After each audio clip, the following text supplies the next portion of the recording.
Ijambo ry'umunsi, ibintu wakora mu kugaragariza uwo mwashakanye yuko umukunda nyabyo, agace ka 2 mu gice cya mbere. Imbaraga z'amagambo yo gushima ndetse no kubaka urukundo rw'abashakanye. Ni ngombwa cyane gukoresha amagambo yo gushimira umugore wawe, umugabo wawe cyangwa se umukunzi wawe.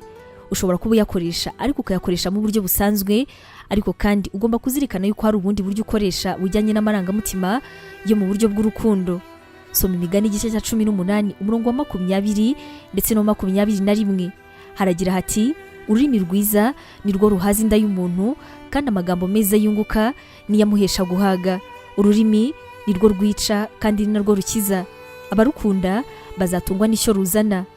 Mu nzira yo kwerekana amarangamutima rero ni ugukoresha amagambo yubaka atari amagambo asenya. Salomon wanditse igitabo cyuzuyemo ubwenge bwinshi yanditse avuga yuko ururimi rufite imbaraga zitanga ubuzima cyangwa se nanone urupfu.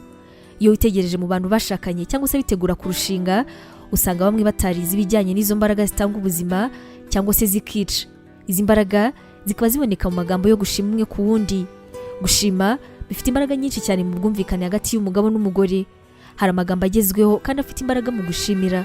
Urugero rwo kumushima ko yambaye neza kandi ko yaberewe, kumwereka ko wanezerewe uburyo yagufashije kurangira inshingano zawe n'ibindi.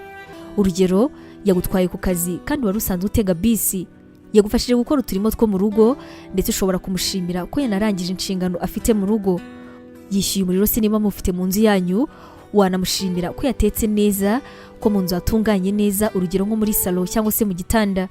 Wamushimira yuko abana bafite isuku ndetse n'ibindi byinshi.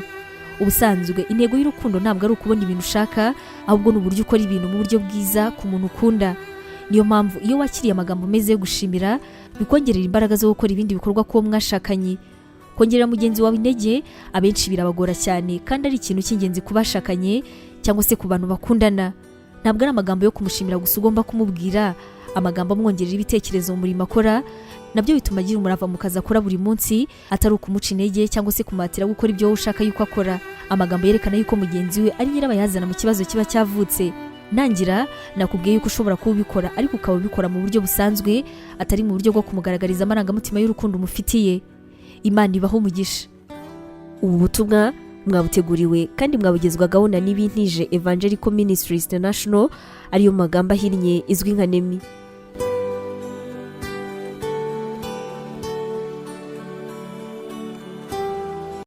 Waba utekereza ko wahamagariwe gukora umurimo w'Imana? Wifuza inyigisho zacu se zisohoka buri munsi zagufasha mu buzima bwawe, cyane cyane zigukomeza mu bibazo? Umva wifuza kwiga ibijyanye na teolojiya, ukamenya ijambo ry'Imana, intwaro yagufasha mu buzima?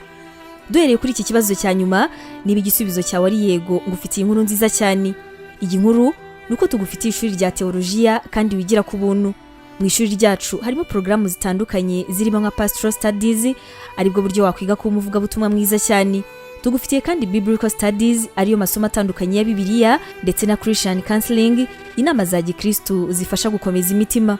Kugira ngo usobanukirwe biruseho, wasura urubuga rwacu arirwo wa3.nemibibleinstitute.com, cyangwa se nanone ukaba watwandikira kuri WhatsApp kuri izi nimero 141 232 650 Wanatwandikira kandi kuri email yacu ariyo nemevangelism@yahoo.com.